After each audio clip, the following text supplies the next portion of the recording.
I find his lack of balance disturbing. It's all that data, bro.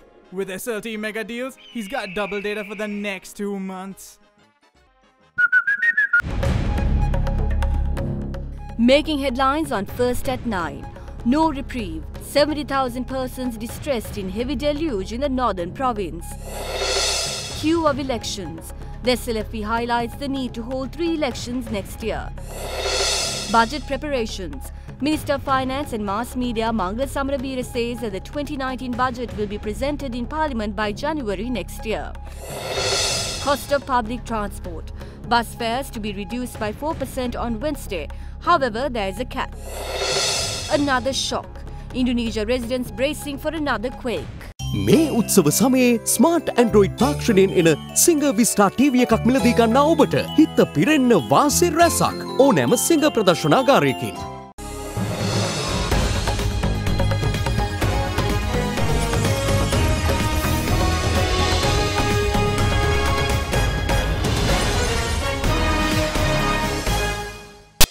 A very good evening and welcome to First at 9, another Derana 24/7 Sri Lanka's news channel. I'm Katharina Chang.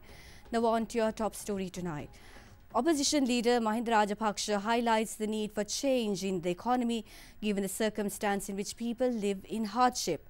Speaking at an event in Moratuwa last evening, the opposition leader pointed out that the farmer community is faced with many challenges in marketing their produce, thereby pushing them to difficulty.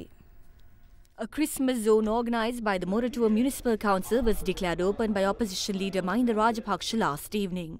අත්වශයෙන්ම ජනතාවට ඉතාම අසිරු තත්වයක ජීවත් වෙන්නේ මේ වෙලාවේ. එක වේලක් කාලා තමයි ජීවත් වෙන්නේ. බඩු මිල වැඩි වෙච්ච වෙලාවකදී මිනිසුන්ට ආදායම් මාර්ග නැති වෙලා තියෙන වෙලාවක අඩු ගානේ තමන්ගේ වවාගත්ත දේ විකුණ ගන්න බැරි වෙලාවක අවුරුද්දක් සමරන්න පුළුවන් කමක් නෑ. මේ තත්ත්වයේ වෙනස් වීමක් විය යුතු තියෙනවා. Minister of Transport and Civil Aviation Arjuna Ranatunga said that bus fares will be reduced by 4% with effect from midnight on coming Wednesday, considering the reduction of fuel prices. Addressing a media briefing at the ministry premises in Colombo today, the subject minister also added that the minimum bus fare will, however, remain unchanged. With the diesel price coming down, the bus union has agreed to bring down the price for 4%. Unfortunately, we couldn't come down on the initial price. Especially from the second stage up to the 5th stage, the price will be coming down from 1 rupee, and the longest route, that's the highest route, it will come down from 41 rupees, it will come down. And this will be implemented on the 26th night. With the technical issues we have, we can't do it overnight, so it will happen on the 26th night. In the meantime, the school buses, the price will be given a reduction by 3%. And three-wheelers, they are going to reduce the price, the first kilometer price, from 60 rupees to 50 rupees. That's 10 rupees reduction was given by the three-wheeler unions and the drivers. If there's one thing which is certain, this festive season has seen its fair share of surprises ranging from changes in the political landscape to concerns stemming into overall economic growth. The question, however, is whether the recent developments spoil the Christmas cheer. We at First at 9 took the streets of Colombo to see how the public are preparing for Christmas, which is just around the corner. If there's one location known to be decked for the festive season, it is the financial capital of Sri Lanka, the city of Colombo. Located in the western province, it is a home to around 1 million people and continue to account for the largest share of the country's nominal GDP at 37.2%, which is around 4,969 billion rupees. According to the CBSL, however, in line with recent trends, its share in the GDP declined last year by 0.6%, contributing to narrowing of regional disparity. But with the political instability experienced in the recent weeks, how is the city gearing up for the festive season? A vendor who has been selling Christmas trees at a residential area in Colombo 5 each year had this to say. වෙනදට වඩා ඉතින් සාමාන්‍ය business එක කරා නැත්තේත් නෑ සාමාන්‍ය මිනිස්සුන්ගේ අතේ රුපියල් 7ක් පොඩ අඩුයි. ආනවා බලනවා යනවා තමයි. Shoppers, however, had mixed views about the season. This time it's much less shopping. Also, the prices of everything have risen this year with the change in government. In the previous years, there are many more celebrations. People acknowledge the spirit of Christmas. But this year, the season has been down. We haven't been giving much to the community as well. There are less decorations around. And there's no festive feeling of Christmas. We find that there's a lot more festivities, a lot more lights, a lot more attention for Christmas. We think this Christmas this year is it's alright. It's not the best, but like because of all the politicians doing whatever the thing that they want and everything, and they don't care about the poor people and stuff. So I think for the Christmas, for the politicians it's really good, but not for the normal people. So far, like what I've observed is that it's been the same more or less, but I guess like people can do something different this time. It's really actually last year it was so good. Now this year it has come down due to some financial issues with the people, and I could not see the crowd on the road. So let's see for the next year. In a backdrop where the festive season is expected to be a time of merrymaking, the government seems to have its work cut out for them. Recent statistics by the Sri Lanka Purchasing Managers Index showed a decrease of 3.9 index points in the manufacturing sector for the month of November, compared to October this year, while the services sector expanded at a slower pace in November of 2018, recording the lowest index value since the survey began in May 2015. The CBS stated that the slowdown in the services sector was mainly due to the current political situation in the country, as uncertainty on future policies weighed on respondents' expectations for activity and the growth in new businesses. Earlier this month, the Asian Development Bank warned that the current political situation is clouding Sri Lanka's growth prospects, despite being in developing Asia's fastest growing sub-region, South Asia. This comes in a backdrop where in September, the ADB said it had revised down the island's annual economic growth rate to 3.8% from 4.2% this year and 4.5% from 4.8% in 2019 owing to weak investments and exports. Meanwhile, in a communique issued last month, the Department of Census and Statistics noted that Sri Lanka's economy grew at an estimated 2.9% during the third quarter of this year, much lower than central bank expectations of 3.3% for the July to September period. The central bank has estimated overall GDP growth for this year at 4.4%, which was revised from an initial forecast of 4.5% to 5%. So as we approach the end of the year, it is evident that in order for a country to move forward, an environment of political stability, increased investments and exports are key to achieving set economic targets before it is too late and merrymaking becomes a thing of the past. General Secretary of the SLFP, Professor Rohan Lakshman Piyadasa, emphasizes that the party will prepare for 3 major elections next year, calling year 2019 the year of elections. Meanwhile, President Maithripala Sirisena, in his capacity as chairman of the party, highlighted the importance of ensuring a stronger political path for the SLFP by broad-basing the party to a larger coalition. The head of state made the remark during a meeting with SLFP electorate organisers at the President's house today. The meeting between Chairman of the SLFP, President Maithripala Sirisena, and electorate organisers of the party was focused on the restructuring process and future plans for party. President Sirisena had said that restructuring of the party will commence by mid-January next year. The head of state had called on all electorate organisers to support efforts to create a broader coalition. SLFP members later expressed views to media.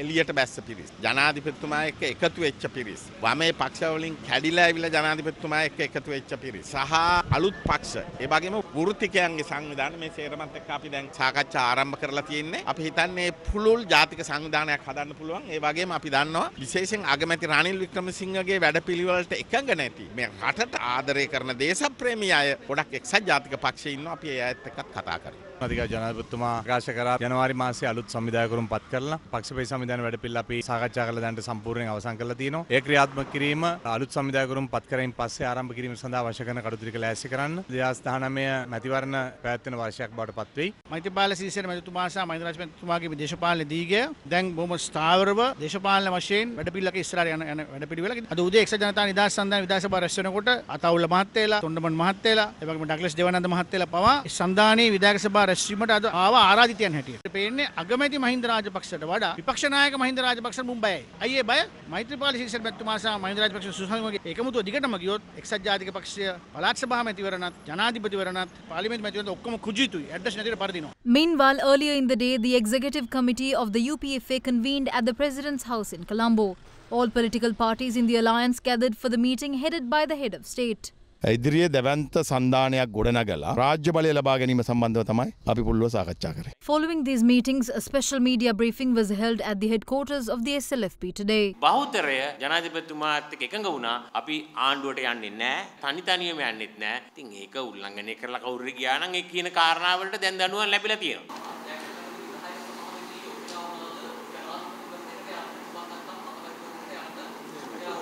ලබන වර්ෂයේ මැතිවරණ වර්ෂයක් පළාත් සභා මැතිවරණ වහා පැවැත්විය යුතුයි. ඊළඟ කැලෙන්ඩරේ තියෙන්නේ ජනාධිපතිවරණය. අපි ජනාධිපතිවරණයට ලෑස්ති වෙන්න ඕන. ඊළඟ කැලෙන්ඩරේ තියෙන්නේ පාර්ලිමේන්තු මැතිවරණ. අපි මේ මැතිවරණ තුනටම ලබන වර්ෂයේ ලෑස්ති වෙනවා. Minister of Finance and Mass Media Mangala Samaraweera says that the 2019 budget will be presented to Parliament by January next year. Minister made the remark at a public gathering held in Mathura today. We were to present the budget on the 5th of November but couldn't. But we are now ready to present the 2019 budget to Parliament in January and pass it by February to allocate monies for the entire year. But our development process shouldn't be halted just because we don't have a budget yet. We must ensure a faster development process than before. When we commenced the Gamperaliya Rural Development Project, MP Mahinda Rajapaksa said that he will destroy us. They were that scared of this project. Gamperaliya was one of the reasons why they went forward with their plot to take over the government. Everybody's reading the Constitution these days. The government printer said that 165,000 copies of the Constitution has been sold already. That is how a country moves forward. Look at what happened to those who took the membership of the Flowerbud Party. Not even in their dreams that they thought that this proclamation to dissolve the parliament will have to be reversed. I saw on Twitter pages of Namal and Mahinda Rajapaksa posts which show that they obtained the membership of the SLPP. Even Anand Alutgamage was there. They will lose the parliamentary seat as per the law. We have now established a government and I would like to say that this is a government of the United National Front. There won't be any unity governments anymore. We've clearly told them that they must join the UNF if they are coming to the governing party. Meanwhile, the United National Party's membership drive for Hiniduma was held at the UPFA parliamentarian P.S. Nagamage's house in Neluwa yesterday. Ministers Bajira Abewardena and Gayantha Karunatilaka also participated in the event. I did my best to bring the SLFP to where it is today after efforts of 49 years. But what did we get in return? I worked really hard on behalf of Mahinda Rajapaksa during the presidential elections. He only gave me a ministerial position with every privilege but with no consideration as to how I can work. I wasn't able to work for the public at all. I was completely disappointed but didn't leave them yet. And then it was President Maitripala Sirisena who won the election and named as the chairman of the SLFP. We followed him thinking he would treat us well. I was there for 3.5 years and they did not even look at me. And with that, let's cross over to a short commercial break.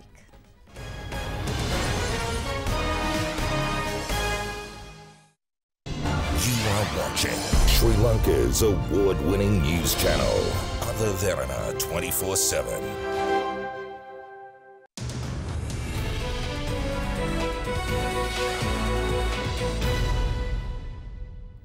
Welcome back to the news. On your international biz news tonight, U.S. Treasury Secretary Stephen Mnuchin has made calls to the head of the country's 6 largest banks, a move to reassure investors after huge falls in U.S. stocks, and made plans to convene a group of officials known as the Plunge Protection Team. Last week, U.S. stocks suffered one of the worst weekly falls in a decade as an interest rate rise and U.S.-China trade tension rattled markets. Mnuchin said banks confirmed they had ample liquidity for the operations. It also comes amid amid a partial government shutdown over spending plans. The Treasury said in a statement attached to a tweet from Mnuchin, quote, the bank's chief executives confirmed that they have ample liquidity available for lending to consumer business markets and all other market operations. All three EU indexes closed last week, with the technology-focused Nasdaq down 20% since its peak, placing its so-called bear market territory. US investors are worried about a range of factors, including slowing economic growth home and internationally.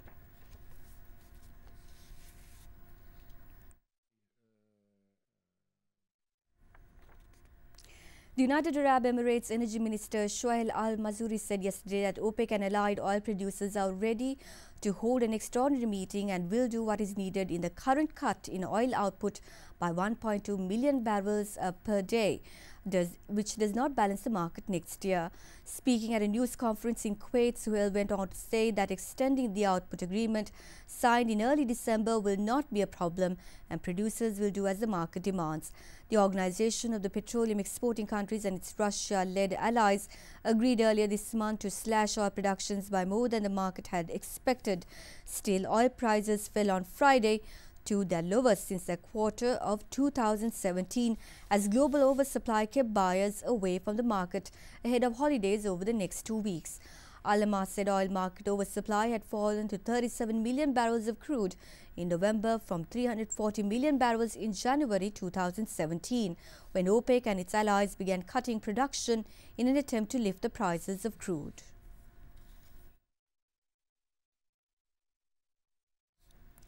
The Oil Share Price Index closed in a green as a result of price gains in counters such as Hatton National Bank, LOLC Holdings and Lion Brewery, with the turnover crossing 326 million rupees. A similar behavior was witnessed in the S&P SL20.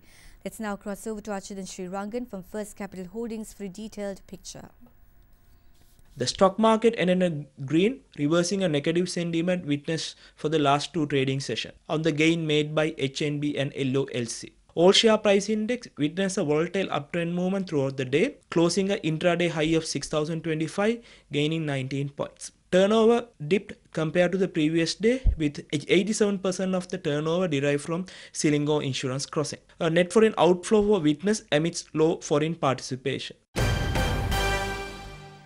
Getting back to one of our local news, the inclement weather experience in the northern province has claimed the life of one, while 70,000 others belonging to over 20,000 families have been affected by the heavy downpour. Seeing the gravity of the natural disaster, our humanitarian arm Manusat Derana have commenced collecting relief items to distribute to the affected. Several areas in the northern province, including Jaffna, Kilinochchi, Mullaitivu, Vaunia and Mana, have been inundated owing to the torrential downpour of over 360 millimeters.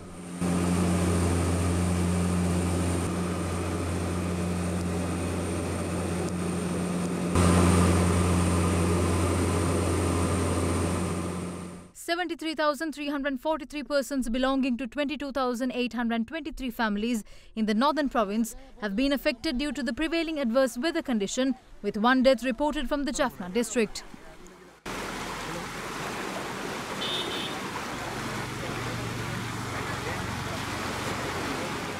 In the Kilinochchi district alone, 38,534 persons belonging to 11,688 families have been affected, making it the worst hit area. According to the Disaster Management Centre, the displaced have been directed to 35 temporary shelters. The Ministry of Education has taken measures to provide relief arrangements to school children who have been displaced. Meanwhile, a youth attempting to bathe in the Rajangane reservoir while its sluice gates were opened died after he was swept away by the current.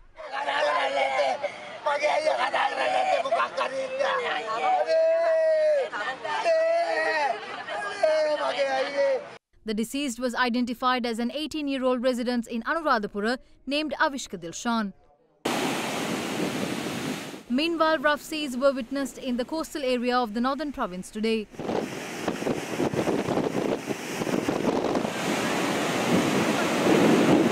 Meanwhile, Minister of Disaster Management Ranjit Madhuma Bandara inspected the situation in the Kilinochchi district.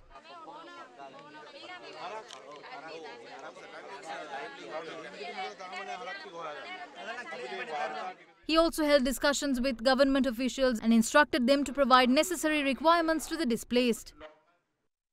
Meanwhile, the Manusad humanitarian initiative began a campaign starting today to distribute essential dry rations and medical facilities to those in need. Your donations can be handed over to the TV Derana head office located at number 320 TB Jaya Road, Colombo 10, or you can contact Manusad on 07838383883. The Sri Lanka Army and the Government Medical Officers Association have joined hands with Manusad to distribute relief to the people affected by the floods. UPFA parliamentarian Rohita Begunawardene says they will go before courts against the government if it tries to exceed the number of cabinet ministers beyond 30. He made this remark addressing a media briefing in Colombo today. Several MPs from the Freedom Alliance got ready for ministerial positions. They thought that they will be given posts when they crossed over to the UNP. Dear President, I express my respect for you. You gave a right answer for the politicians who crossed over. When they were asked, they say they crossed over on behalf of the country. The truth is they crossed over for their own families. As the opposition, we warn the government. They can't exceed the number of 30 for the cabinet according to the constitution. If they try to exceed the number, we will go before courts against them. We also have several other issues to go before courts. One such issue is dual citizenship. There are 3 TNA MPs with dual citizenship and we will file cases against them. TNA දැන්ට අපිට 3 දෙනෙකු විතර ලැබිලා තියෙනවා.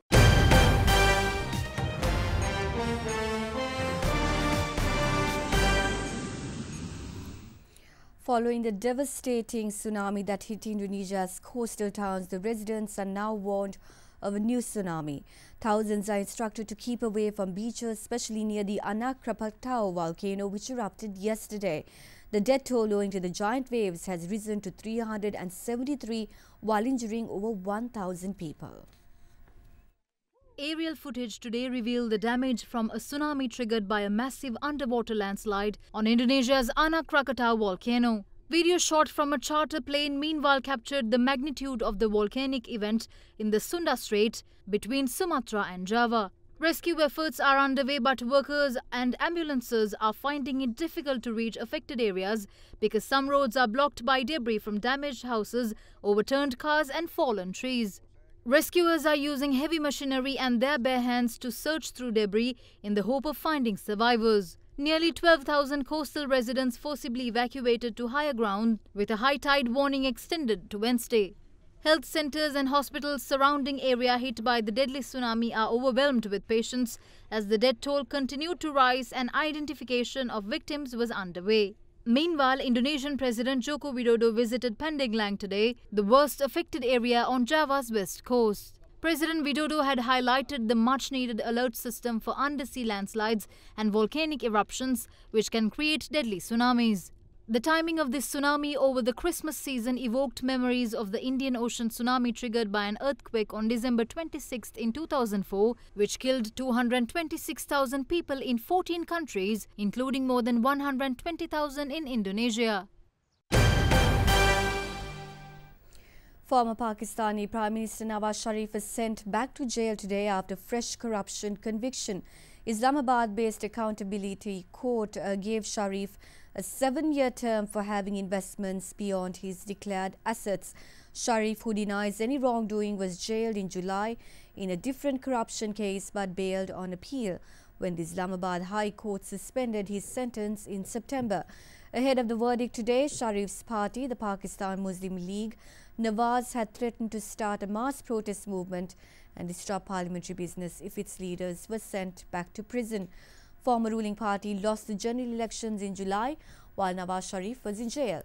Former cricketer Imran Khan of the Pakistan Tehreek-e-Insaf won more seats after running on an anti-corruption platform. We will have more news on the other side. Stay tuned.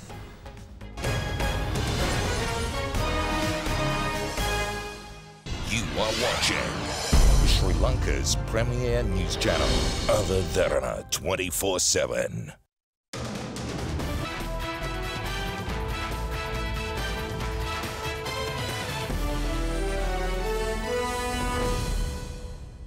Sports Sports Minister Harin Fernando says that the ICC's anti-corruption unit is expecting to set up its headquarters in Sri Lanka.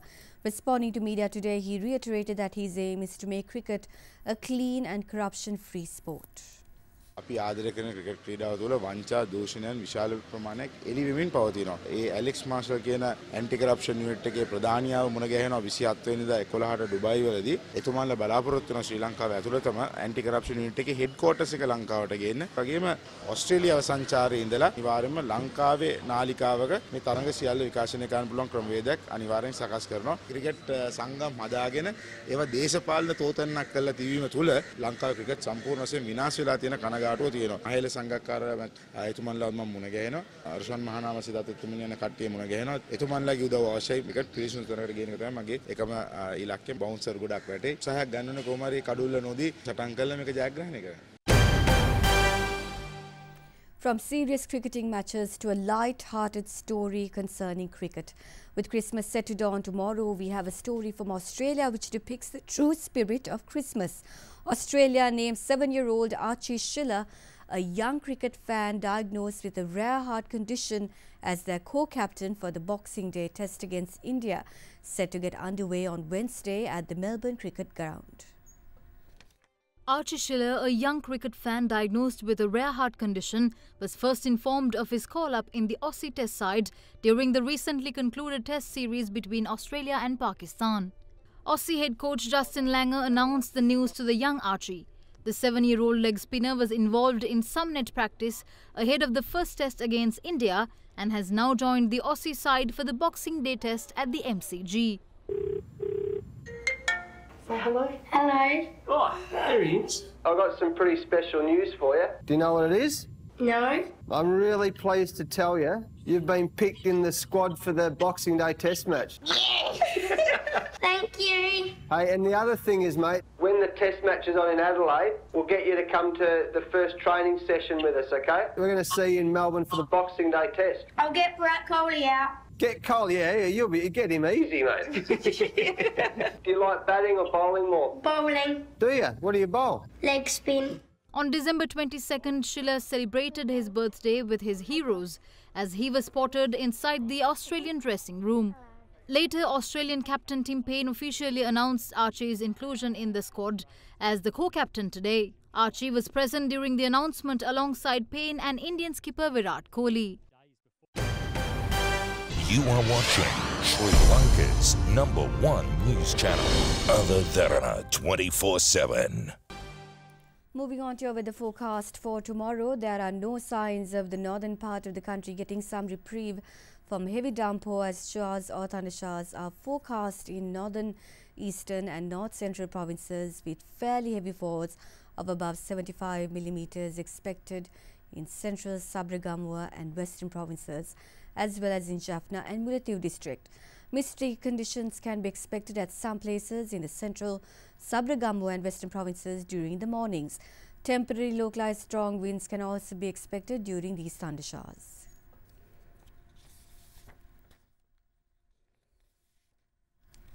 Up next is a look at your city by city forecast.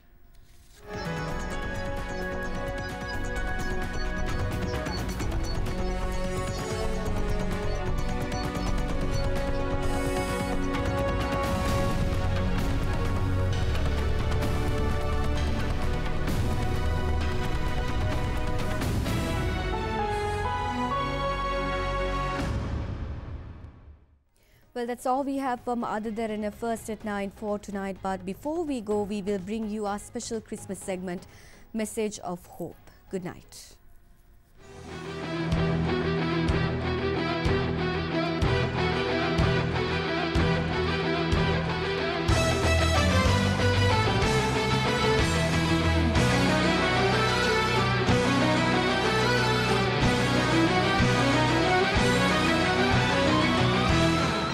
Another year that we are getting ready to celebrate Christmas. What is Christmas? Christmas is time of hope. When we look about the Old Testament, that we can see in the Jewish people, they were looking forward for Messiah, the king who was coming to deliver them from Roman Empire. So they were looking forward. Even when Jesus was born, when the message was shared with the shepherds, the angel said, the king whom that you were waiting for, the king who is going to save you is born. So that's the message of hope.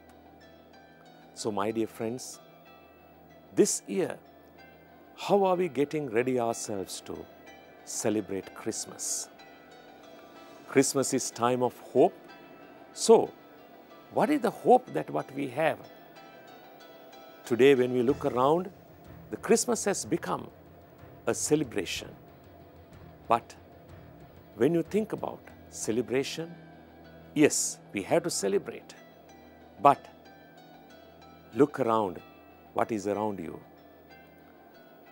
Think that we need the God's blessings, God's hope, that God will lead you.